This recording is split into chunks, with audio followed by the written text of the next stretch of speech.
Hello friends, good afternoon and namaste. I am Subkumar Shah. Today I am going to teach you about the transformation by using 2 by 2 matrices. यो भन्दा अगाडिको भिडियोजमा मैले चाहिँ यो combined transformation को बारेमा मैले पढाइसकेको छु र तपाईलाई जति पनि त्यहाँ फर्मुलाहरुको आवश्यक पर्ने छ त्यो चाहिँ तपाईको कुनै नयाँ हुने छैन।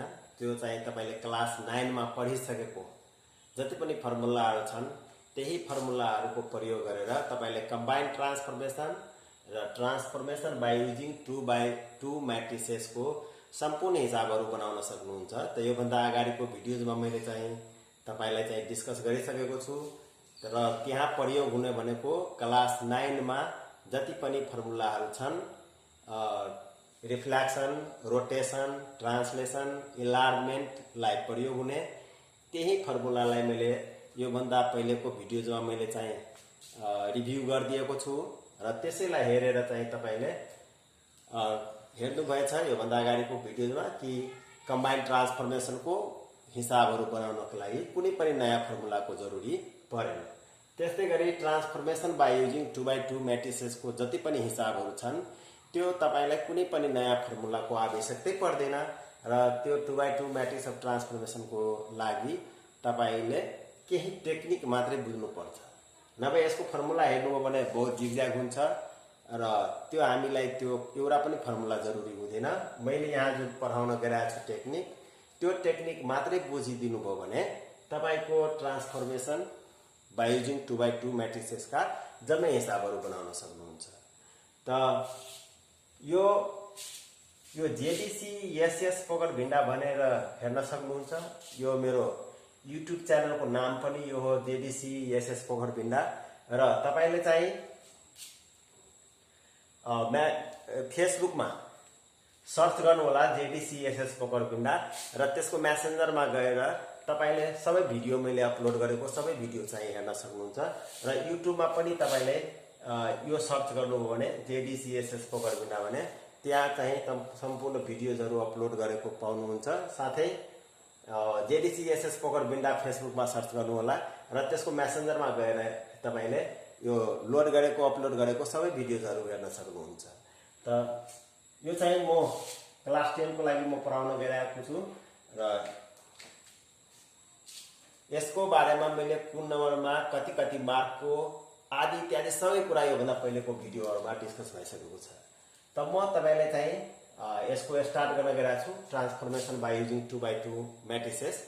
यसको मुख्य उद्देश्य के हो भने कि बाइ युजिङ 2 by 2 मैट्रिक्स को प्रयोगले पनि हामीले अब्जेक्ट पॉइंट लाई चाहिँ हामीले के गर्न सक्छौं ट्रान्सफर्म गर्न सक्छौं। Means we can change the place and size of the object figures by using the 2 by 2 matrices. जस्तै अब उदाहरणको लागि यहाँ हेरौं।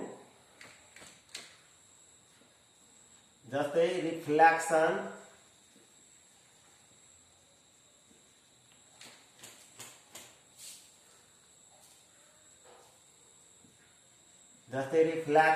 In x axis.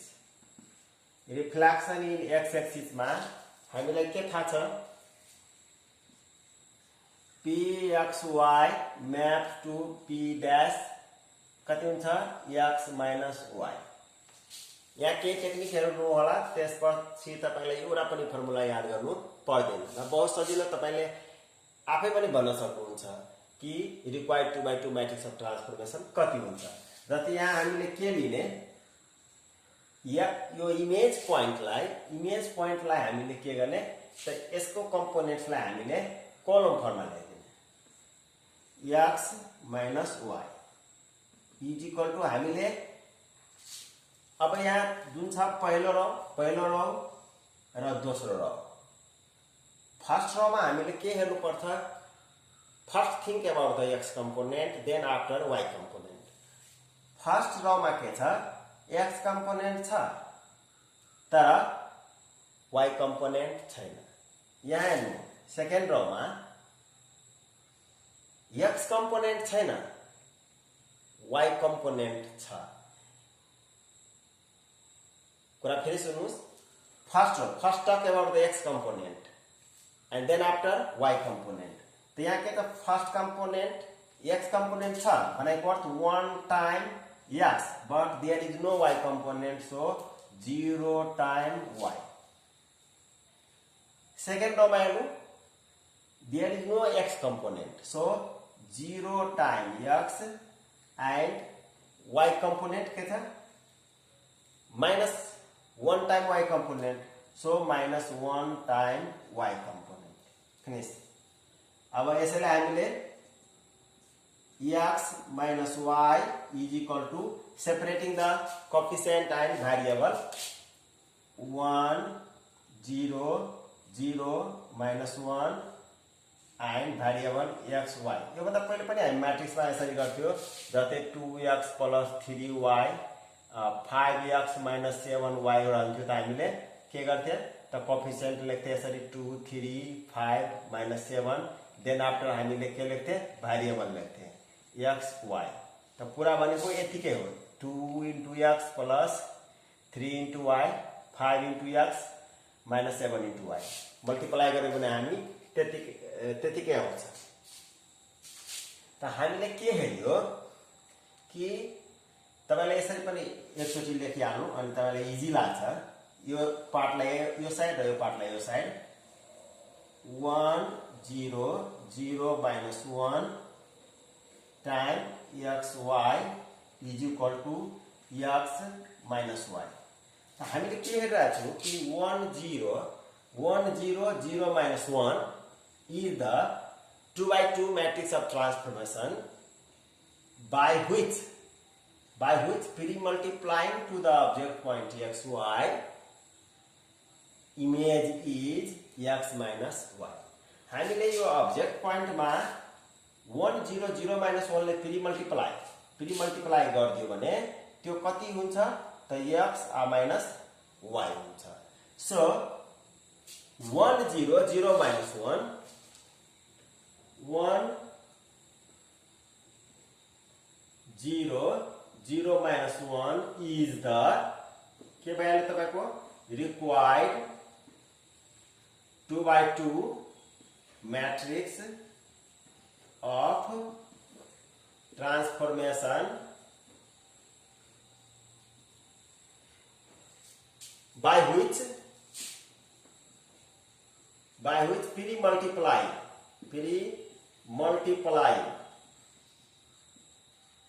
to the object point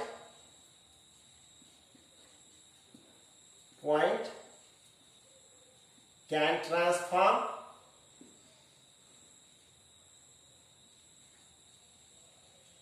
on x-axis.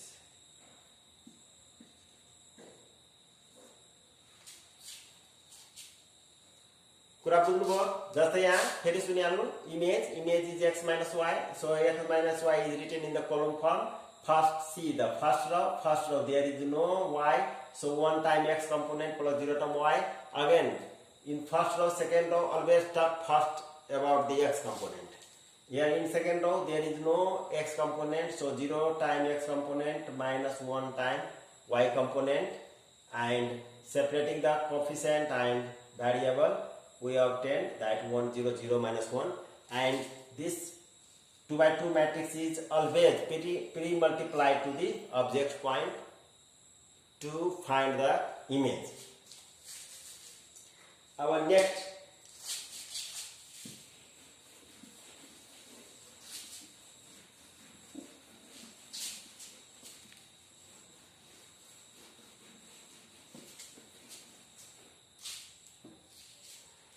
जस्तै तपाईले गेस गर्न सक्नुहुन्छ reflection in y is equal to minus x मा के हुन्छ pxy map to p dash कति हुन्छ minus y minus x.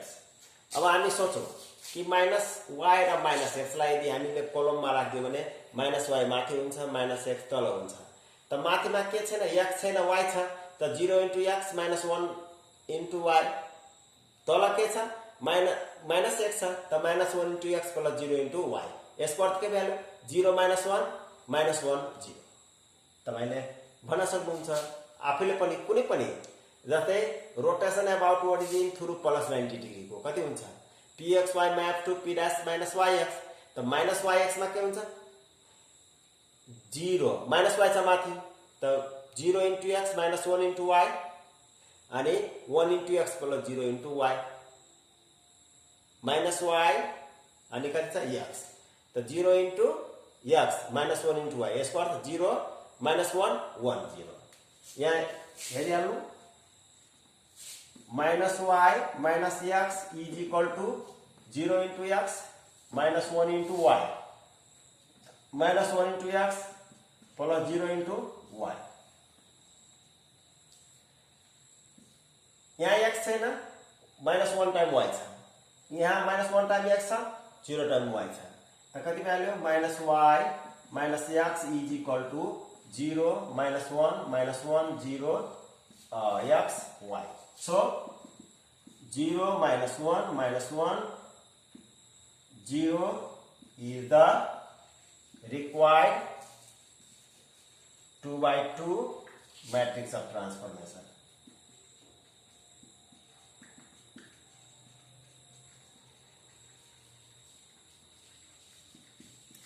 यस्तै गरी तपाईले चाहिँ 2/2 मैट्रिक्स अफ ट्रान्सफर्मेसन चाहिँ तपाईले पत्ता लगाउन सक्नुहुन्छ हामीले आफै बिना वर्क को पनि हामीले त्यतिकै पनि गर्न सक्छौं जुन टेक्निक मैले चाहिँ तपाईहरुलाई बताइसके अब यसको तपाईको दुईटा केस आउँछ दुईटा केस के हुन्छ find the image of the given object points or object figure when 2/2 matrix of transformation is given and find the 2/2 matrix of transformation when object points and image points are given दुईटा case आउँछ जतिखेर तपाईलाई 2/2 matrix of transformation दिएको हुन्छ त्यतिखेर object point दिएको हुन्छ र हामीलाई चाहिँ इमेज फाइन्ड गर्नुपर्छ र जतिखेर object point र image point दिएको छ भने त्यसको हेल्पले हामीले 2/2 matrix of transformation चाहिँ हामीले पत्ता लगाउनु पर्छ त यसमा एउटा कुरा के नोटिस गर्नु कि हामीले m means what say given 2/2 matrix of transformation say m and p is an object point and map to p dash is an image point भनेको अर्थ के हुन्छ यसले हामीलाई के कन्ट्रोल गर्छ भने जहिले पनि 2/2 matrix of transformation should be written first it should be pre-multiplied to the object point to get image point.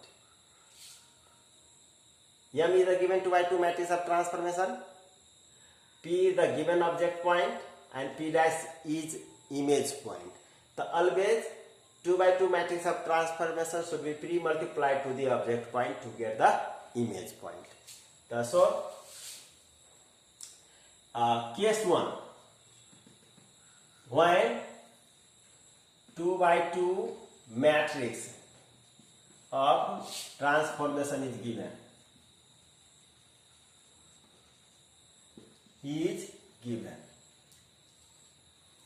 जैसे क्वेश्चन में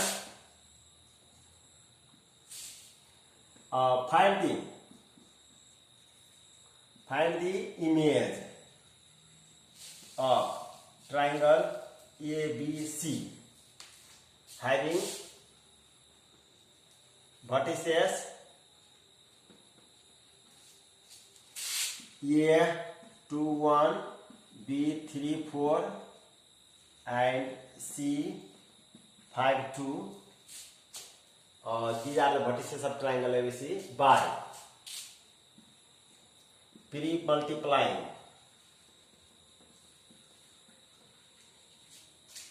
by pre-multiplying 2/2 by pre-multiplying you can write direct 1 0 0 minus 1 also deduce the transformation.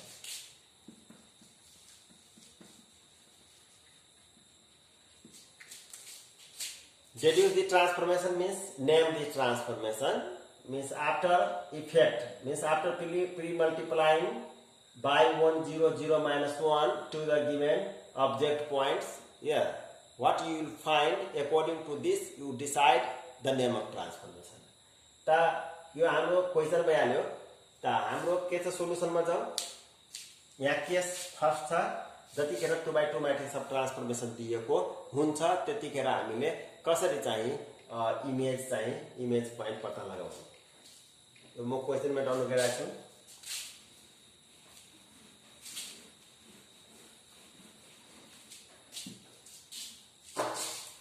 त सोलुसनमा given that m is 100 minus 1 त हाम्रो के छ we have यहाँ छ mp maps to p dash। यो हामीले किन लेखिहाल्छु भने कन्फ्युजन नहोस्। पहिले first you write on the 2x2 matrix of transformation. So what's it 1 0 0 minus 1 and what are the its vertices 2 1 3 4 5 2। यो हाम्रो मान ए छ, यो बी छ, यो सी छ। You can write on top of it maps to। यो सजिलोको लागि यदि 1/1 अब्जेक्ट पोइन्टमा पनि हामीले मल्टिप्लाई गरेर हामीले फाइन्ड गर्न सक्छौं, but it can consume your too much time. So for easy write on the vertices in the column form so that you can solve in one attempt।